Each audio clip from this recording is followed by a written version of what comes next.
Welcome to Northern Decision Makers in association with the Northern Echo. I'm Graham Robb, taking the Conservative point of view. And I'm Nick Wallace, a member of the Labour Party's National Policy Forum. Today's programme is dedicated to the economy and the pre-budget report. We're joined by two guests from Bishop Auckland, Labour MP Helen Goodman and leading businessman Elliott MBE. Well, let's start by setting the scene with Chris Lloyd, political editor of the Northern Echo. Firstly, Chris, what do we know about our guest? Let's flash some slides up. So, Helen, she's been MP for Bishop Auckland since 2005, taking over from Derek Foster, who was there probably for 5 or 6 generations, I think, in Bishop. She's on the Public Accounts Committee, and she's now an assistant government whip since the reshuffle in the autumn of 2007.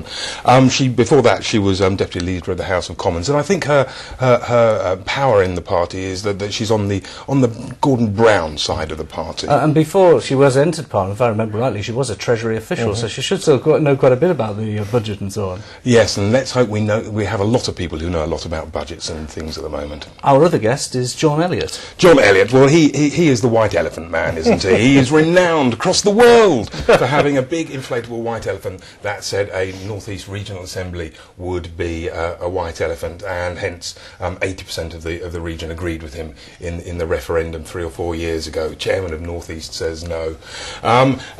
He is the founder of EBAC, the water cooler company in Bishop Auckland that employs a couple of hundred people. Well, if we think about those people, what kind of things do you think we should be asking those two people? Well, the big thing is the economy and how grim it really is. In my historical researches, I've been really struck by the fact that this is probably the worst recession since the 1920s, 1929, and the Great Crash then. And the stat that really struck me is that share prices, when they collapsed in 1929, didn't recover to their 1929 level until 1954. That's 25 years. That is a generation of people in work. And whether we really are heading now for a generation of austerity.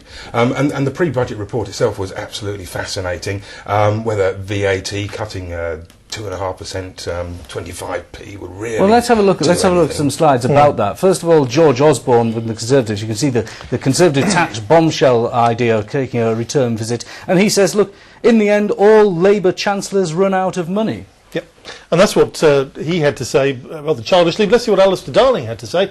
Extra money will be flowing into the economy when it's needed most. So he was making a much more positive statement about the pre-budget report. If we look at what there was to say about the economy itself and the budget report. VAT is being cut to 15% for 1 year.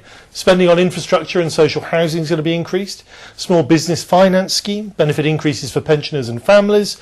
Home repossessions delayed for 3 months, and 10p tax compensation made permanent. Yeah, but on the negative side, that all looks rosy. But what about this? Borrowing to reach nearly £2,000 per person in a couple of years. National insurance up by 0.5%, not just on the employees, but on the employers as well. There's a tax on jobs. Fuel duty will go up, so there won't be any VAT cut on fuel. Wine, beer, spirits, all going up. And the tax going up on all those earning not £150,000, but £100,000 a year. So that's what it is. But Graham, what Chris was saying was, let's look back in history, let's look at the lessons of history. How do we avoid the 1930s recession as it was in 1928, 1929, turning into the slump, into the depression, which blighted a whole generation? Yeah, but that's if you what this, can't that's what afford this your is. mortgage, you don't go and buy a bigger house, and that's what he's just done. He's brought forward some spending to spend now to kickstart the economy, to try and avoid the gloomy times that we faced in the 30s. And history would have not looked very kindly on them if the Labour had just sat there and done nothing and watched Rome burn. But the real thing, though, is where we're going in the future. We can debate about whether 2.5% is really going to have any real effect, but there's a £37 billion hole in these plans. And what does that mean for where Labour is going?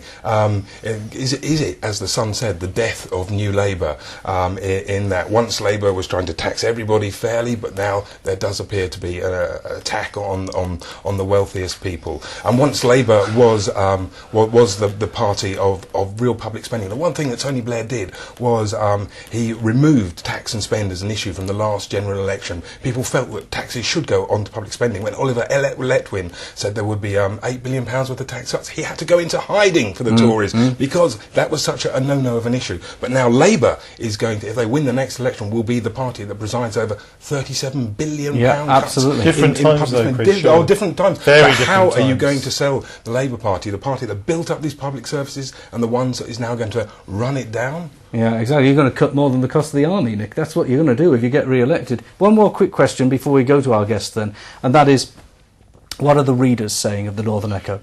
There's a great deal of scepticism about whether 2.5% will off VAT will anybody will ever feel it. We're adverts going in the paper of 20%, 30% off days, but there is a recognition that something needed to be done. But the overwhelming sense I feel when I'm out and about in the streets of town is just one of pessimism turning into almost into suicide out there. Things are really grim and really tough, and there are very few shards of light, and the pre-budget report was just a gamble in trying to create a few shards of light. All right, Chris, before we talk to our two guests, here's a sample of what was said by business leaders at this month's North East Shadow MPC when key people got together to suggest a cut in interest rates before the Bank of England actually cut them.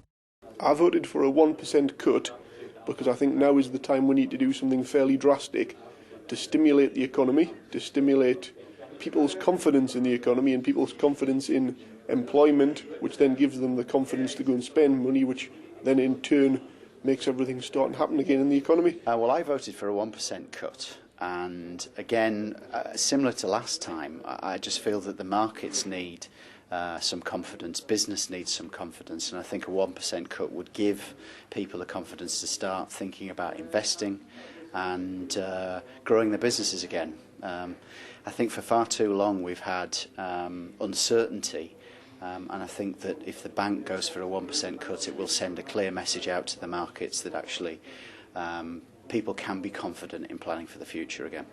I think there was a great consensus around the table for a rate cut. TUC certainly supports that. Inflation seems to have peaked.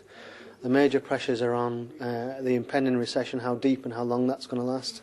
And of course the risk of even more unemployment. We had a massive increase in unemployment last month, and that's really worrying workers across the board.